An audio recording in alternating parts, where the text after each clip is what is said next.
এক নম্বরে ডেইলি এক খতম কোরআন তেলাওয়াত করা লাগবে, এটা কোনো ব্যাপারে না। সুবহানাল্লাহ বলতেন না? আমার নবী পাক খুশি হয়ে গেলাম, কি গো আল্লাহর বান্দে তুমি রাজি আছো কিনা? নবী গো, যেখানে আমরা সাক্ষী আমাদের দুইজনের বিবাহের সব আপনি পড়াইলেন, এর জীবনে আর কি আমার জীবনে হইতে পারে? আল্লাহর দরবারে শুকরিয়া আদায় করে শেষ করা যাবে না, যাবে না। দয়ার নবী গো, সব আপনি পড়াইয়া দেন। আমার নবীজি তাদের দুইজনের বিবাহ সম্পূর্ণ করার পরে বলল, যাও তোমাদের দাম্পত্য জীবন যেন সুখময় শান্তিময়, আমার আল্লাহ একই ছাদের নিচে মরণ পর্যন্ত তোমরা বেঁচে থাকতে পারো, দুই দলের একে অন্যের প্রতি আন্তরিক হয়ে চলতে পারো। নবীজি দুইখানা হাত বাড়ায় দোয়া করলেন। কিছুদিন যেতে না যেতে আমার নবীর দরবারে মেয়েটা আছে, ইয়া রাসূলুল্লাহ, ইয়া হাবিবাল্লাহ, দয়াল নবী গো, মায়ার নবী গো, আমার একটা ব্যাপার আছে। নবীজি কয়, তোমার কি প্রশ্ন? তোমার না মাত্র সদ্য বিবাহ দুই দলের হইল, কয় না কমপ্লেইন আছে। কার ব্যাপারে কমপ্লেইন?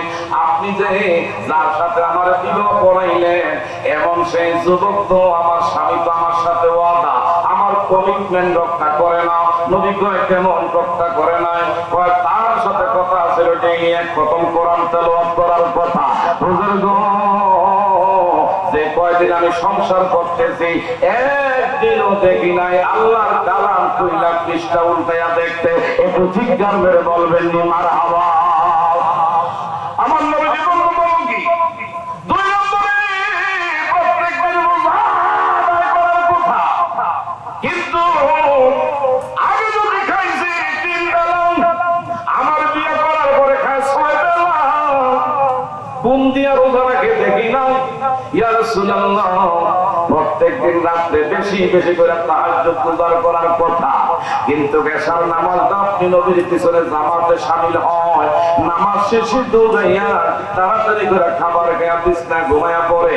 বেলালে হাফসি মসজিদে নববীতে আসসালাতু খায়রুম মিনান নাওম,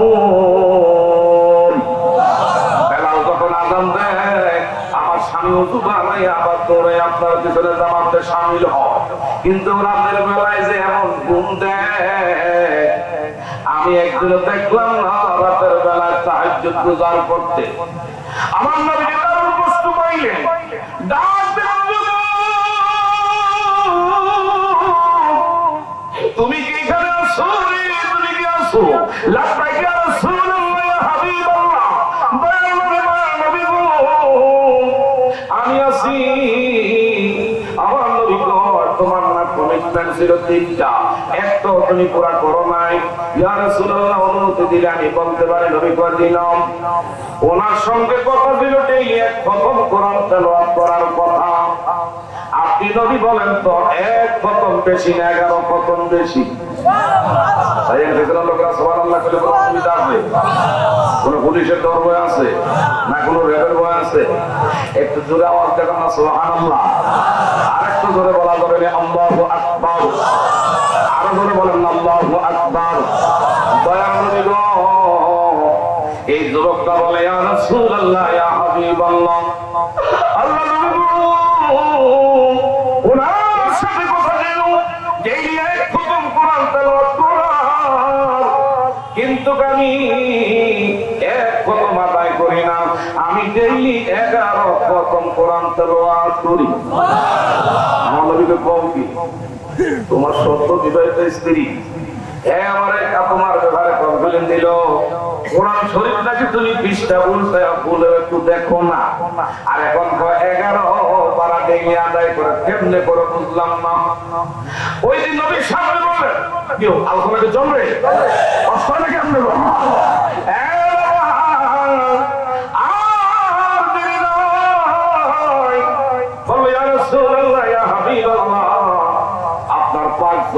আপনি বলছেন যে ব্যক্তি একবার সূরাতুল ইয়াসিন তেলাওয়াত করবে, আমার আল্লাহ আর আমল মধ্যে 10 খতমের সওয়াব দিয়ে দিব। আরেকটু জোরে আল্লাহ নবী গো, আপনার পাক জবানে আপনি বলছেন যে ব্যক্তি 3 বার সূরাতুল ইখলাস শরীফ, কুল হুয়াল্লাহু আহাদ, সামাদ পড়েন সবাই আল্লাহুস সামাদ লাম ইয়ালিদ ওয়া লাম ইউলাদ ওয়া লাম ইয়াকুল লাহু কুফুয়ান আহাদ ইয়া রাসূলুল্লাহ ইয়া হাবিবাল্লাহ দয়ার নবী ভাইয়ের নবী গো আপনার পাক জবানে বলছেন যে ব্যক্তি তিনবার সূরাতুল ইখলাস শরীফ তেলাওয়াত করবে আমার আল্লাহ তার আমলনামার মধ্যে পূর্ণ এক খতম কোরআনের সওয়াব দিয়ে দিব দয়ার নবী গো আমি আপনার পিছনে নামাজ শেষ কইরা আমার নিজের তো কাজ আছে কর্ম তো করা লাগে এইভাবে তো আমার পয়সা টাকা সম্ভব না আমি আমার কাজের মধ্যে বের হওয়ার আগে গো ডেইলি একবার সূরাতুল ইয়াসিন তেলাওয়াত করি তিনবার সূরাতুল ইখলাস এর আমল করে আপনি নবী বলেন তো আমার আমল নামায় কি 11 খতমের সওয়াব দেওয়া হয় না আমার নবী কয় ঠিক আছে একটু জোরে বলবেন সুবহানাল্লাহ আমার নবী যে বলল দুই নম্বরের কোশ্চেন তোমার সঙ্গে কথা ছিল ডেইলি আল্লাহ পাকের বিশেষ করে এমন সে আল্লাহর জন্য রোজা রাখা তুমি নাকি আগে সে খানার মিটার বাড়াইয়া দিছো কোন দিয়া রোজা রাখো নাকি দেখে না এটা কি সত্য কিনা ও ইয়া রাসূলুল্লাহ আমার যা কইছে কোরআন মিথ্যা সব সত্য আমার আল্লাহ পাক বলেন ইয়া আইয়ুহাল্লাযীনা আমানু কুতিবা আলাইকুমুস সিয়াম কামা কুতিবা আলাল্লাযীনা মিন ক্বাবলিকুম লাআল্লাকুম তাত্তাকুন এই ইমানদার লোক সকলেরা তোমাদের উপরে মাহে রমজানের রোজা আমি আল্লাহ ফরজ করে দিয়েছি ঘোষণা কার আর করে ঘোষণা কার ইয়া রাসূলুল্লাহ ইয়া হাবিবাল্লাহ নবী গো আমার ছিল ডেইলি এক খতম বিশেষ করে এই রোজা আদায় করার জন্য আর আমার আল্লাহ ফরজ করে দিয়েছে মাহে রমজানের 30টা রোজা কয়টা রোজা এই 30 রোজার পরে শাওয়াল মাস কোন মাস শাওয়ালের 6 রোজা আপনি নবীর পাঁচ জবান দিয়ে বলছেন 30টা ফরজ রোজা আদায় করার পরে শাওয়াল মাসের 6 রোজা যে ব্যক্তি আদায় করবে সারা বছর নফল রোজার সওয়াব তার আমলনামা আল্লাহ দান করে দেয় ইয়া রাসূলুল্লাহ 365 দিন এক বছর এমন কোন দিনটা আছে যে আমার আমলনামার মধ্যে রোজার সওয়াব আল্লাহ দেয় না আমি রোজা 30টা মাহে রমজানের আদায় করার পরে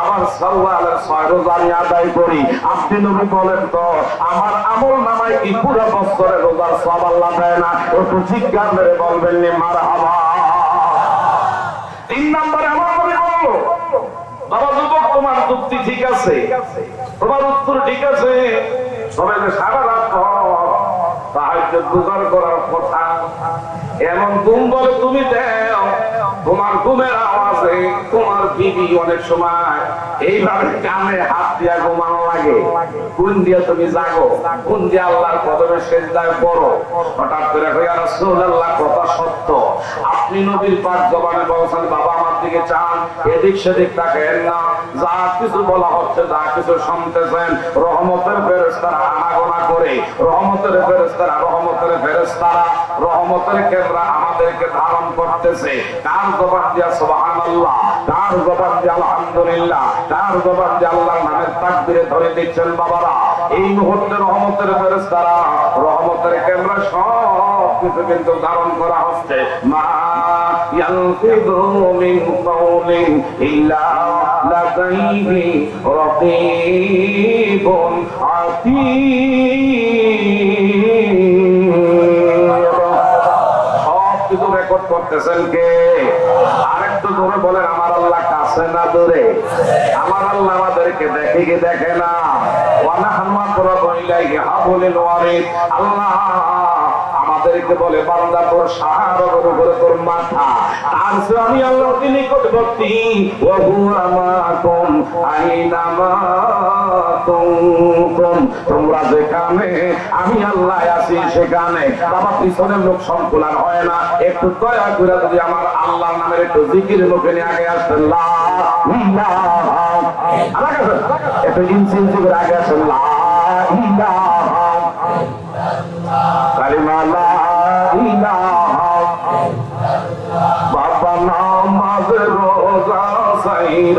না তোমার মা বাবার খেতে মতে বইলাম বলেন নামাজ রোজা সাইরাম মা বাবার খেতে মতে বইলাম নবীর সুন্নাত সাইরাম না বলেন নবীর সুন্নাত নবীজি মোদের ভুলবে না লা ইলাহা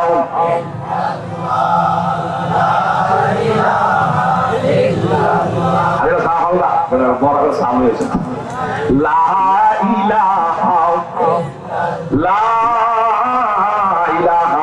ইল্লাল্লাহু মুহাম্মাদুর রাসূলুল্লাহ সাল্লাল্লাহু আল্লাহ গতকালকা এই টাঙ্গাইল গেছিলাম জায়গার নাম হলো গিয়া নাগরপুর উপজেলা জেলদুয়ার নাগরপুর দুইটা উপজেলা মিলে একটা আসন ওইখানে মাহফিলে গিয়া যাইতে যেটা কষ্ট হয়েছে আইতে জুমার আজানের আগে কোনো নামাজ পড়ছি আলহামদুলিল্লাহ এরপরে কিছু জার্নিং এর এত লম্বা জার্নি একটু রেস্টের দরকার ছিল রেস্ট করার মতো সুযোগ না জুম্মা না জুম্মার পরে আবার বদলাস করে আইসা করছি আপনাদের এলাকায় আসলে বক্তারা কিন্তু বেশি দিন বাঁচে না কিন্তু বরগুমের কারণে কথা বলেন ঠিক না ঠিক আমরা তো মনে করি ওয়াজ করে একবারে এটা বানিয়ে করতাম কিন্তু ওয়াজ করা মাওলানা আব্দুল মান্নান গাছিয়ার অনেক বয়োজ্যেষ্ঠ একজন বক্তা প্রবীণ একজন বক্তা এই এলাকার সময় আইছে কথা কোন ঠিক না ঠিক উনি এক সময় কইছিল যে বক্তাগিরি করা এর সে মাটি কাটা অনেক ভালো কথা কোন ঠিক না ঠিক আমরা তো বলে বলি মাটি কাটা খালি করতে আছে কিন্তু আসলে যে এটা যে ব্রেনের কত ক্ষতি এটা যে হার্টের কত ক্ষতি ঘুম না হলে একটা সুস্থ মানুষ বেশিক্ষণ লাগে না অসুস্থ হইতে কথা বলে কোন ঠিক না ঠিক বাবা তার বাইরে আছেন আপনাদের উপস্থিত দেখে বলতেছে আমার মা বলে আজকের মাহফিল আমার আল্লাহ পাকের দরবারে কবুলিয়া সবাই বলেন আমিন আরেকটু জোরে বলেন আমিন গভীর মনোযোগ বাবা বলতেছিলাম মেয়েটা বলল নবী গো 3 নম্বরের যে কথা ছিল রাত্রে বেশি বেশি করে কিয়ামুল লাইল আমার আল্লাহর কদমে বেশি বেশি করে সিজদা করবে ও একদিনও তো দেখলাম না এশার নামাজের পরে রাতের কোন অংশে জাগতে যুবক কথা কি সত্য ইয়া রাসূলুল্লাহ কথা সত্য আমার বিষয়টা কি যুবক ইয়া রাসূলুল্লাহ ইয়া হাবিবাল্লাহ দয়ার নবী মায়ার নবী গো আপনার পাক জবানে আপনি বলছেন এই জন্য বাবা যে আমার নামাজের ব্যাপারে বলছে বাবা নবীজি সামনে যুবকটা বলল আপনি বলেছেন যে ব্যক্তি আসার নামাজ মসজিদের ইমাম সাহেব হুজুরের পিছনে জামাতে শামিল হবেন বাবা একটু খেয়াল করেন ওয়া সারায় শুনুন যাইব যদি নিজের জীবনে যদি নামাজটা পরিপূর্ণ করো না আদায় না হয় যদি নামাজ তুমি আমি ঠিক মতো আদায় করতে না পারি সারা জীবনের ওয়াজ যদি এক পাল্লা দেওয়া হয় আর ফজরের 2 রাকাত ফরজের সওয়াব যদি আরেক পাল্লা দেওয়া হয় এটার ওজনে সবচেয়ে বেশি হবে সারা জীবনের ওয়াজ আর এক পাল্লায় দিনে ফরজের 2 রাকাতের সমান হবে না কথা করে বলেন ঠিক না ঠিক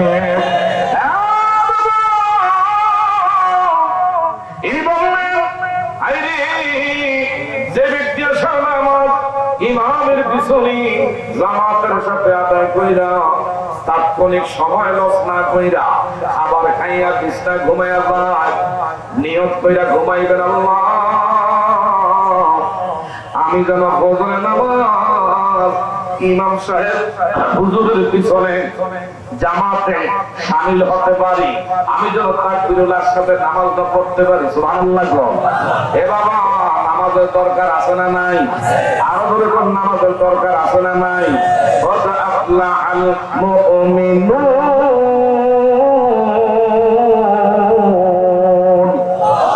আরেকটু ধরে কোন আল্লাহু আকবার আল্লাযীনা হুম ফি সালাতিহিম খাশিউন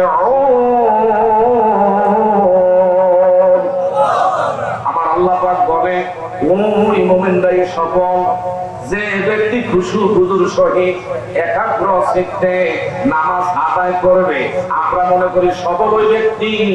যেই লোকটা বড় বড় ডিগ্রি হাসিল করছে, আমরা সফল মনে করি ওই ব্যক্তিরে। যে ব্যক্তি বড় একটা গেজেট পার্সেল অফিসার হইতে পারছে, আইনের মাস শেষে লক্ষ লক্ষ টাকা ইনকাম করে, আমরা সফল মনে করি ওই ছেলেরে। যে ছেলে ইউরোপ কান্ট্রি থেকে মাস শেষে লক্ষ লক্ষ টাকা বাবার অ্যাকাউন্টে পাঠায়, মায়ের খাওয়ায়, আইরে দিতে পারলে মা বাবা খুশি। আইরে কিন্তু সন্তান নামাজ পড়ে কি পড়ে না, ছেলে কি আসলে সত্যিকার অর্থে আল্লাহর বিধি বিধান মানে কি মানে না? যদি না মানে কোটি কোটি টাকা কামাই করতে পারবে, এটার মধ্যে সফলতা নাই। সফল কাম হবে ওই ব্যক্তি যে ব্যক্তি আমার আল্লাহর হুকুম নামাজ ইহতিমামের সাথে একাগ্র চিত্তে খুশু হুজুর সহিত যারা আদায় করবে, আমার আল্লাহ পাক বলে তারা হলো সফল কাম। চিৎকার করে বলেন মারহাবা। আর আমরা মনে করি সফল হইল ওই ব্যক্তি যে ব্যক্তি মাসে মাসে কোটি কোটি টাকা এখন ব্যাংকের মধ্যে ব্যাংক ব্যালেন্স করতে পারবে, বছরের পর বছর জায়গা কিনতে পারবে, একতলার টাকা 9 তলা বছরে বেড়ালে পারবো, এরে আমরা মনে করি সফল কাম। কিন্তু তার ভিতরে নামাজ আছে না নাই, তার ভিতরে দিন আছে না নাই, তার ভিতরে শরীয়ত আছে না নাই, এগুলোর ব্যাপারে কোনো তোয়াক্কা আমি আপনি করি না। আমার আপনার মতন এমন বাবারা বন্ধুরা বেঈমান আমার আল্লাহর কাছে কেউ হতে পারে না। কথা বলে বলেন ঠিক না বেঠে? কাজে আমি আপনি নামাজ চাই কি চাই না? আরো ধরে বলেন নামাজ চাই কি চাই না? এ বাবা, যে ব্যক্তি আযান শুনল, ইমাম সাহেব হুজুর যখন মসজিদের মেহরাবের মধ্যে দাঁড়ায়া বলবে আল্লাহু আকবার, আল্লাহু আকবার বলে যখন তাকবীরুল্লাহ, আমার বাবারা বন্ধুরা, এবং যখন তাকবীর দিয়া যখন আমার বাবারা বন্ধুরা নামাজ বেঁধে নিবে, আপনিও পিছনে দাঁড়ায়া বলবেন আল্লাহু আকবার। এটা হলো তাকবীরুল্লাহ। এইভাবে যে ব্যক্তি আমার ভাইরা তাকবীরুল্লাহ সামনে নামাজ করবে, ইমাম সাহেব আল্লাহু আকবার, আপনিও বলবেন আল্লাহু আকবার, সঙ্গে সঙ্গে একটা দুইটা না, আপনার আমার আমল মধ্যে 1000 ও আল্লাহ রাস্তায় সদকা করা সওয়াব দিয়া দিবে। আরেকটা জোরে কর, একটা ওটের দাম কত? গত বছর আমার মুসল্লিরা কয় এই বছর কিনা কোরবানি দিলাম, মনে মনে কত সহজ না, এটা মাছ বাজারের মাছ না, দাম না, গ্যাসের জ্বালা গাপ তুলে এরা 500 করে মিটে গেছে গাপ তুলে গিয়া ওটার দাম দিতে 50 লাখ, কয় লাখ? আমরা সবাই মিলে 20 লাখ টাকা রয়ে গেছি, উঠলে আমি ভাই গিয়া দিয়া তো দামের দাম এমন যদি আপনি ইমাম সাহেব হুজুরের পিছনে আল্লাহু আকবার বইলা তাকবীরুল্লাহর সাথে নামাজ আদায় করতে পারে, একটা দুইটা না, এমন 1000 আল্লাহ রাস্তায় সদকা করা সব আল্লাহ দান করবে। একটু চিৎকার করে বলবেন নি মারহাবা। গভীর মনোযোগ, গভীর মনোযোগ। এখন ওই যুবক বলল ইয়া রাসূলুল্লাহ, ইয়া হাবিবাল্লাহ, দয়ার নবী গো, আপনার জবান দিয়া বলছেন যে ব্যক্তি এশার নামাজ ইমাম সাহেব হুজুরের পিছনে জামাতে শামিল হবে, আবার তো ঘরে আসবে, এই নিয়ত করবে ফজরের নামাজটা যেন আবার মসজিদে গিয়ে আদায় করতে পারি, সারা রাত ঘুমিয়ে থাকবেন, আপনার আমলনামার মধ্যে তাহাজ্জুদ গুজারের সওয়াব আল্লাহ দান করে দিবে। ইসলাম কোন বোঝার জিনিস না, অসাধ্যের কোন জিনিস না।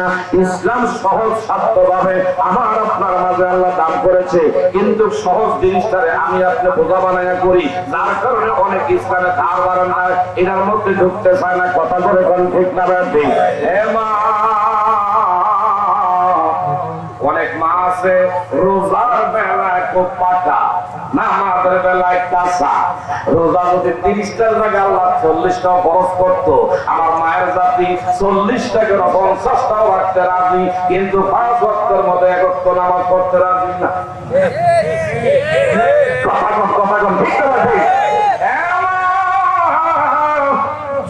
আপনার গর্বের সন্তান আজকে ডেলিভারির সময় হয়ে গেছে গো, মসজিদের মুয়াজ্জিন আল্লাহু আকবার বলছে, আপনার সন্তান প্রসবের ব্যথা উঠে গেছে, এই মুহূর্তে সন্তানের মাথা বের হইতে, বাবা হে মা কথাগুলো একটু মনোযোগ দিয়ে আপনার জীবনে একটু বাস্তব জীবনে ধারণ করে আমার আল্লাহ আপনার কাছে পরিবর্তন করে দিতে পারেন। বলেন তো হেদায়েতের মালিক কে? আরেকটু করে বলেন না, হেদায়েতের মালিক কে? আমার আল্লাহ যেন আমাদেরকে মাফ করে সাফ করে রহমতের দ্বারা আমলনামা পরিবর্তন করে বাড়িতে নেয়। সবাই বলেন আমিন। আমার মা মহিলাদেরকে যেন আবেদা সলেহা খালেসা ভমেনা রাবেয়া বসরিয়ার মতন যেন ওলি বানায় একটু সবাই ধরে গোনা আমিন। বলতেছি না আমার দয়ার নবী মায়ার নবী হঠাৎ করে বললো, এ আল্লাহর বান্দিরা তোমাদেরকে বলি, আমি যখন আল্লাহ বিশেষ কইরা সেই 7 আসমান 7 জমিন গ্রহগুলো মারজ করেছি, সিদরাতুল মুনতাহা পাড়ি দিয়া সোজা আল্লাহর বাড়িতে গেলাম। আল্লাহর বাড়ি থেকে আমারে যে এমন সেই আল্লাহর জান্নাত ঘুরে ঘুরে আমারে দেখাইছে। আমি জান্নাত দেখলাম, আবার জাহান্নামও আমি বলছি আমার একটু দেখাও। জাহান্নামের মধ্যে গিয়া সবচাইতে বেশি নারী জাতিদেরকে দেখলাম জাহান্নামী।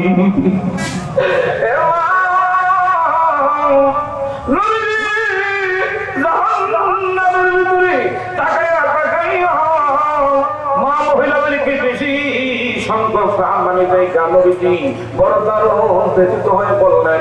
আমার নবীজি দারুণ কষ্ট পাইলেন। নবীজির কলিজা মোবারক রক্ত মোবারক ক্ষরণ হচ্ছে।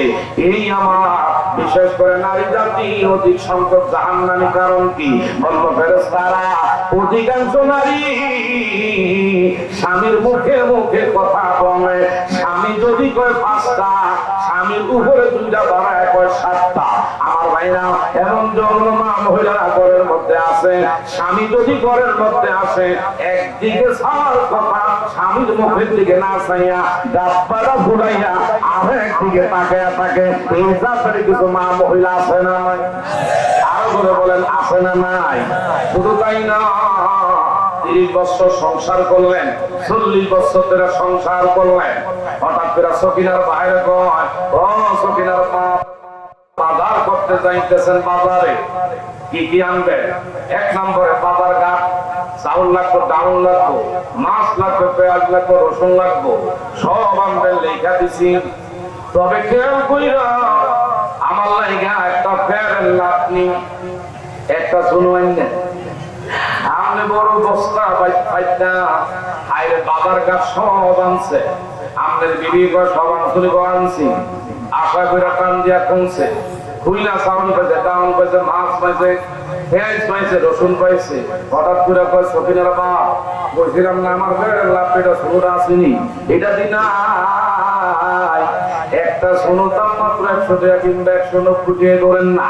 আমার বাবারা আজকে 30 বছর ধরে সংসার করেন, একটা ফেরেন লাটনি শুনুর কারণে কয় তোমার সংসার কইরা যা চাইলাম জীবনে কোনোদিন তা পাইলাম না। তোমার সংসার না কইরা যদি জঙ্গলায় বসবাস করতাম জীবনে কোনো কিছুর অভাব হইতো না।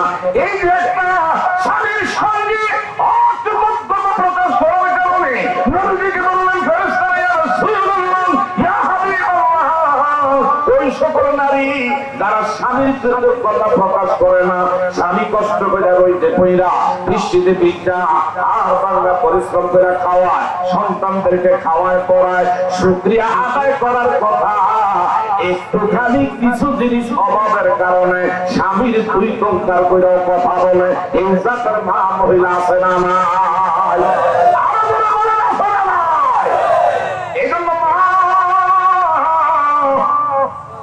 আপনাদেরকে বলি গো মা, খাইলেও বলবেন আলহামদুলিল্লাহ, স্বামী দিলেও বলবেন আলহামদুলিল্লাহ, না দিলেও বলবেন আলহামদুলিল্লাহ। তাই আপনারা সবাই জানেন বলের কাতুরিয়ার স্ত্রী কাঠ কাটে, এটা বলে আমি শেষ করে দিচ্ছি।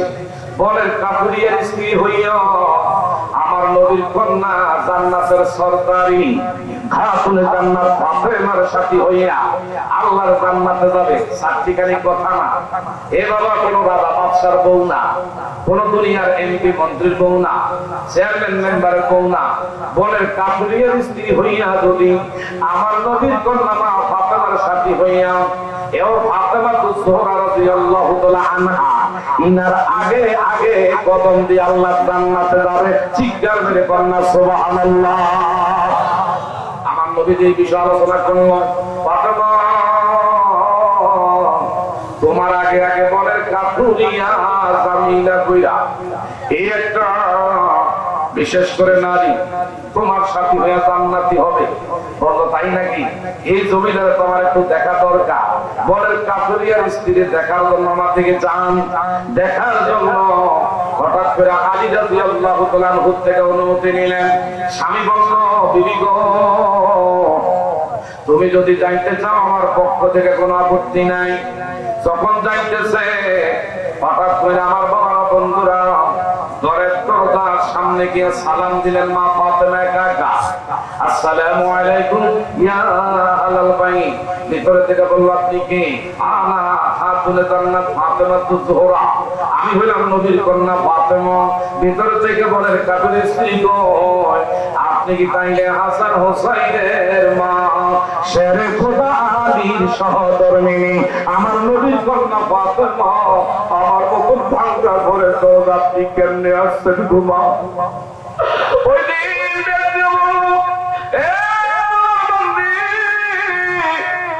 দয়া করে তুই একটু দরজা খুলে দে। বনের কাঠুরের স্ত্রী ও নবীর কন্যা, জান্নাতের রমণীদের সত্তারিণী গুমা, আপনি আমাকে কষ্ট আপনি নিবেন না, আমার বিষয়ে কোনো কষ্ট নিবেন না। কারণ কি, আমার স্বামীর অনুমতি ব্যতীত দুনিয়ার কোন নারীদের সঙ্গে আমার দেখা সাক্ষাৎ করা হারাম। আমার স্বামীর যদি অনুমতি থাকতো তাই আমি আপনার লোকে দেখা দিতাম।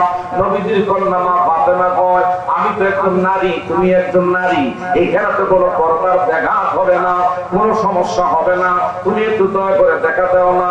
আমি আমার স্বামীর অনুমতি ছাড়া দেখা দিতে পারবো না। স্বামীর প্রমাণ রক্ষা করলে, স্বামীর মন জয় করলে, স্বামীর খুশি কইরা কবরে যাইতে পারলে আমার আল্লাহর জান্নাত ঘরের দরজা আমার হাত ছাড়ি দিয়া থাকবে। স্বামীর মনে কষ্ট দিয়া, স্বামীর মনে দুঃখ দিয়া সারা রাত ভর তাহাজ্জুদ গুজার করা যাবে। আমার আল্লাহর কাছে আদা ফায়দা নাই। কথা করে বলেন ঠিক না? ঠিক না?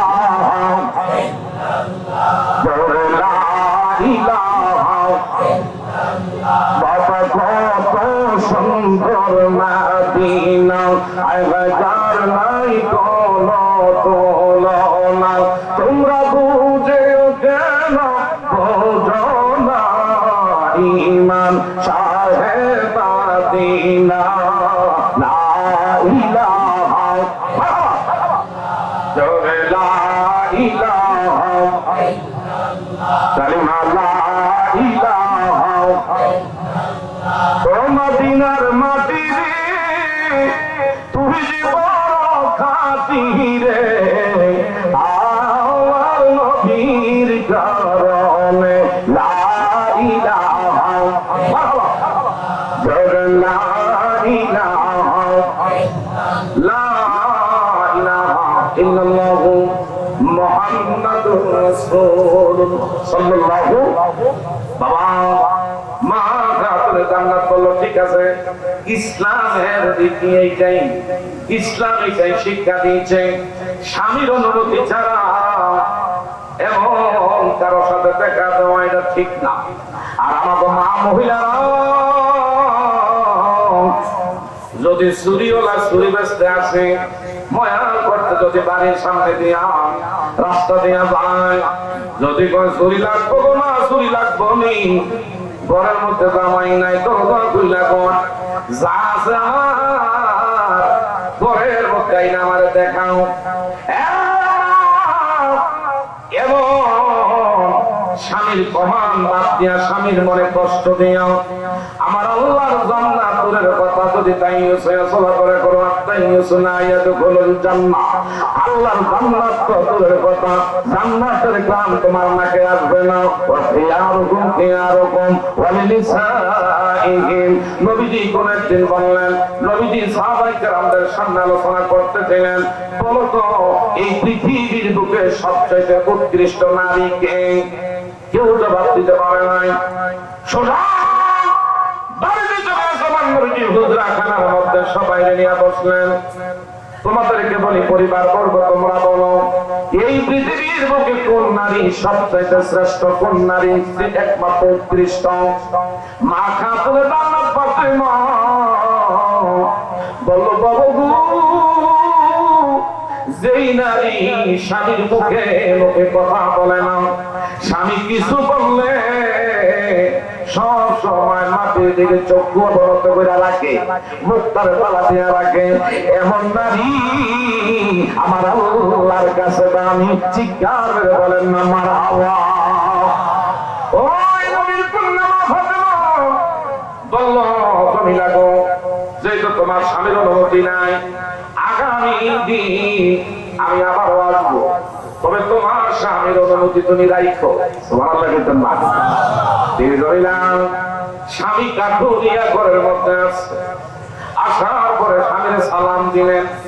সালাম দিয়ে পরে, স্বামী গো, একটা কথা বললে আপনি কথাটা রাখবেন নি। কি যদি কি বলবো?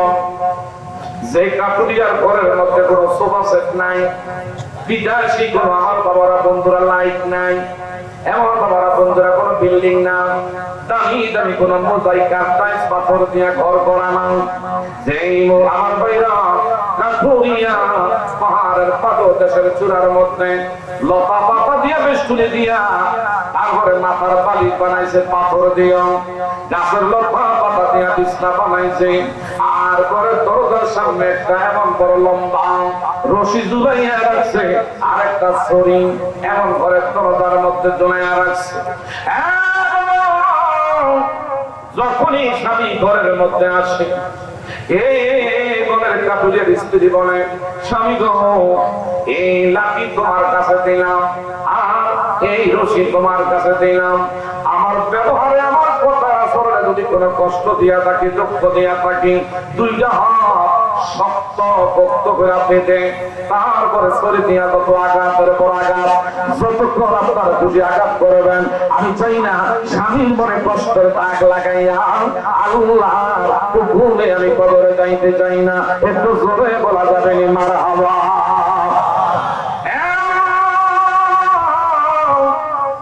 কেমন ঘরের মধ্যে কোনো দামি কোনো খাবারের কোন দ্রব্য সামগ্রী নাই, এমন টিভি ছিল না, ফ্রিজ ছিল না, ইলেকট্রিক কোন এমন ফ্যান ছিল না, এসি ছিল না, এমন জঙ্গলার ভিতরে পাহাড়ের উপরে টিলার মধ্যে লতা পাতার বেরি দিয়া কোন রকম ঘর বানাইয়া এই স্বামীর সেবা করে যত্ন করে, হঠাৎ করে তৃতীয় দিন মা ফাতেমা তো জোহরা যখন রওনা দিলেন, ওনার বড় আমার বাবারা বন্ধুরা ছোট্ট সন্তানীয় হোসাইন মা, মা গো, গতকালকে আপনি কোথায় গেছেন? আজকে আমি যাবো ওই জায়গায়, গতকাল গেছি যে জায়গায়, মনের কাঠুরিয়ার স্ত্রীর সঙ্গে আমার কথা ছিল, আজকে দেখা করা। ছোট্ট সন্তান ইমাম হোসাইন মা, মনে যদি কিছু না নেন, আমার সাথে করে না নিলে তোমার আমি কষ্ট পাবো। একটু জোরে বলবেন সুবহানাল্লাহ। ছোট্ট সন্তান হোসাইন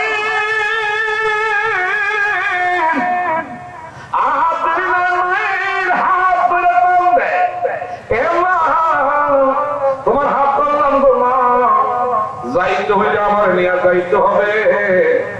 কোন মা সন্তানের হাত এইভাবে আমার বাইরে সাইরা কোন মা একা থাকতে পারে না। বললো বাবা হয়তো ছোট্ট মানুষ, বাচ্চা মানুষ, ইমাম হুসাইনকে নিয়া ওই সে কাঠুরিয়ার ঘরের দরজায় সালাম দেয়, ভিতরে থেকে জবাব দেয়, আপনি কে? আমি হইলাম খাতুনে জান্নাত ফাতেমা, দরওয়াজা খুলে দাও। এমনি ইমাম হুসাইন ছোট্ট বাচ্চা মানুষ কয়, মা এতক্ষণ পর্যন্ত আমি দাঁড়িয়ে রইলাম, মহিলারা কেন দরজা খোলে না? ভিতরে থেকে কাঠুরিয়ার স্ত্রী কয়, ফাতেমা ও নবীর কন্যা, জান্নাতের রমণী, সমস্ত নারীকুলের সর্দারিনী, একটা বিষয় বুঝলাম না, আপনার সাথে জানি কার কথা শোনা যায়। আমি অনুমতি পাইছিলাম একা আপনার লগে দেখা করবার, কিন্তু আরেকজনের কথার আওয়াজ শুনি, ইনিকে? ইনি হলেন আমার ছোট্ট সন্তান, যার নাম হলো হুসাইন রাদিয়াল্লাহু তাআলা আনহু। একটু জোরে বলবেন নি মারহাবা।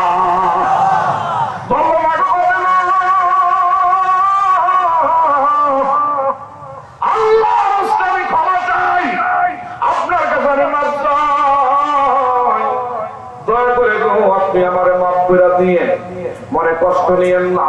মা বাবা বললো ব্যাপার কি, কেন তুমি আমার কাছে মাপ চাও?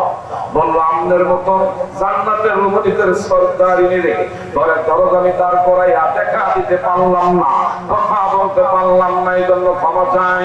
মা বাবা কেন তুমি আজকে দেখা দিতে পারলা না? ও আমনের সাথে যে আমনের সন্তান আছে ওনার অনুমতি স্বামীর থেকে পাই না। আল্লাহু আকবার। আগামী দিন যদি ওনার নিয়ে আসেন তাইলে অনুমতি নিয়ে আপনার লোকের দেখা দেবো। দ্বিতীয় দিন মা বাবা না কয় ঠিক আছে আমি একবারে নিয়ে একদলে নিয়ে আমো, কিন্তু কারে নিয়ে আইবো? দ্বিতীয় দিন গিয়া হঠাৎ করে রওনা দিছে ইমাম হাসাইন বড় সন্তান মারে ধরছে, মা গতকালকে ছোট বাইরে দিছে, আজকে আমার দিতে হবে, কোথায় যান? ঠিক আছে আজকে তো অনুমতি আছে। নিয়ে গেছে ঘরের দরজায় দাঁড়ায় সালাম দেয়। বোনের কাফের স্ত্রী কয় নবীর কন্যা ফাতেমা, ওগো মা আজকে কি আপনার ওই সন্তান আছে? কয় সন্তান আছে, তবে গতকালকে যিনি আইছেন ইনি না, ইনি আজকে যিনি আইছেন আমার বড় সন্তান হাসাইন। বলেন না সুবহানাল্লাহ। আল্লাহ আমি দুঃখিত, আমি অনুমতি পাইছিলাম ছোট সন্তানের, আর আমাদের নাম হইলা রইলে কি কইলাম জানেননি? আরে তার লই আইছে, আইছে তো আইছে, বাচ্চাকে তো লই আইছে, লাগলে এক বিছনা বলে বিদেশি কম্বল মুঠে ঘুমিয়ে যাবো, কথা করে কোন ঠিক হবে, কোনো সমস্যা নাই। আমার ভাইয়া ইসলাম মানলে মানার মতন মানতে হবে। নবীর কাছে একটা মহিলা গেছে, কষ্ট নাকি আমনে গো? নবীর কাছে একটা মহিলা গেছে, ইয়া রাসূলুল্লাহ দয়ার নবী মায়ের নবী গো আমার বাবা অসুস্থ, যদি অনুমতি আমনে থেকে পাই তাইলে অসুস্থ বাবার মুখটা দেখতে পারবো। আমার নবী গো তোমার স্বামী কই? আমার স্বামী দিনের রাস্তায় আল্লাহ রাস্তায় সফরে গেছে, স্বামীর থেকে তো অনুমতি আমি পাই না। আমার নবী কয় তোমার স্বামী অনুমতি না দিলে আমি নবী অনুমতি দিলে এটা অ্যাকসেপ্ট হবে না। তোমার বাবা অসুস্থ, যতক্ষণ স্বামীর অনুমতি না পাইবা ততক্ষণ পর্যন্ত তোমার বাবারে তুমি দেখতে পারবা না। আঙ্গ দেখার নাম হইলে লাগলে তোমার বাবা গেলাম, তারপর মা ভাইয়ের মত না দিকে থাকতাম না। কথা কোন ঠিক লাগে? বিয়ের মানা তাল গাছে যাচ্ছে বাবা মানে আমাদের যে মানা মানে, কথা কর ঠিক তবে ঠিক।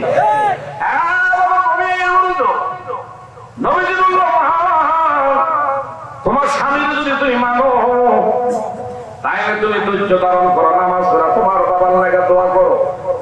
রোগ দেওয়ার মালিক আল্লাহ, রোগ থেকে মুক্তি করার বড় ডাক্তার আমার আল্লাহ, ঠিক না ঠিক? সবচেয়ে বড় ডাক্তার ইনি হলেন কে? যাও তোমার বাবার লাগা নামাজ পড়ো, তুমি দোয়া করে আমি নবী কইলাম, ধৈর্য ধারণ করো। ধৈর্য ধারণ করে বাড়িতে আসছে, নামাজ পড়ে বাবার লাগা দোয়া করে মানুষগুলো আইসা কয় এগো তুই তোর বাবারে দেখতে গেলি না, এতই তুই নিষ্ঠুর নির্দয়। 2 দিন পরে খবর আইছে এগোল্লার বান্দি অসুস্থত অবস্থায়, বাবার মুখটা তুই দেখলি না, আইজা খবর নিয়ে আইছে তোর বাবা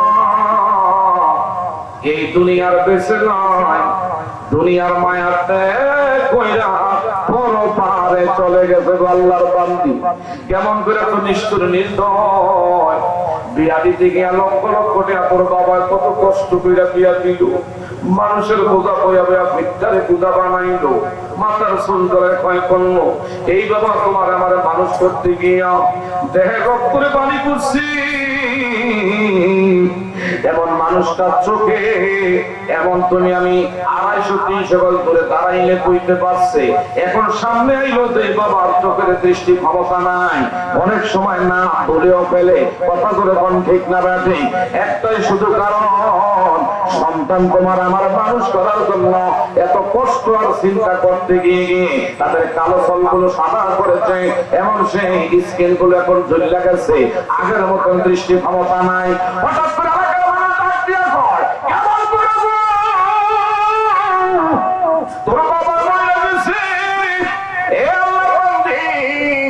মনে যদি চায় শেষবারের মতন তোর বাবার মুখটা একটু দেখায়, মেয়েটা বসে কিং করতে তো বিমোর কি করে নবীর কাছে গিয়া কয় রাসূলুল্লাহ আমার স্বামী তো এখনো আসে নাই, বাবা অসুস্থ ছিল, আপনি নিষেধ করছেন, সেইটা আমি মানছি। এখন আমার বাবা নাই, শরীয়ত কি বলে, ইসলাম কি বলে? আমার নবী কয়, যদি মানো গো ইসলাম বলে স্বামীর অনুমতি নাই, তোমার বাবা মারা গেছে, তুমি নামাজ পড়া দোয়া করবো, আল্লাহ পাক তোমার উসিলায় বলো তোমার বাবারে মাফ কইরা দেয়, এর আমি কিছু বলতে পারবো না। হঠাৎ কইরা বলল, নবী গো আপনি যা বলবেন সেটাই হবে, আপনার কথার বাইরে কিছু বললে সেটা ইসলাম না, এটা মন গড়া নফসানি, এটা হলো শয়তান প্রদত্ত ইসলাম। কথা করে বলেন ঠিক না ঠিক? রবি মান সমতার শান জোরে, রবি আন সমতার শান জোরে, নবীজি আন সমতার। নবীজির প্রেমে পাগল রহিম রহমান, নবীজির প্রেমে পাগল রহিম রহমান, নবীজি ইমান সমতার শান জোরে, নবীজি সমতার। রাস্তা দিয়ে নবী হলে চলমান, খোদার হুকুম পেয়ে লেগে ছায়া করতো দান, নবীজি আন সমতার জোরে, নবীজি ইমান। ও বালুচর বাসীরা, নবীজি সমতার শান। চিৎকার করে মারহাবা।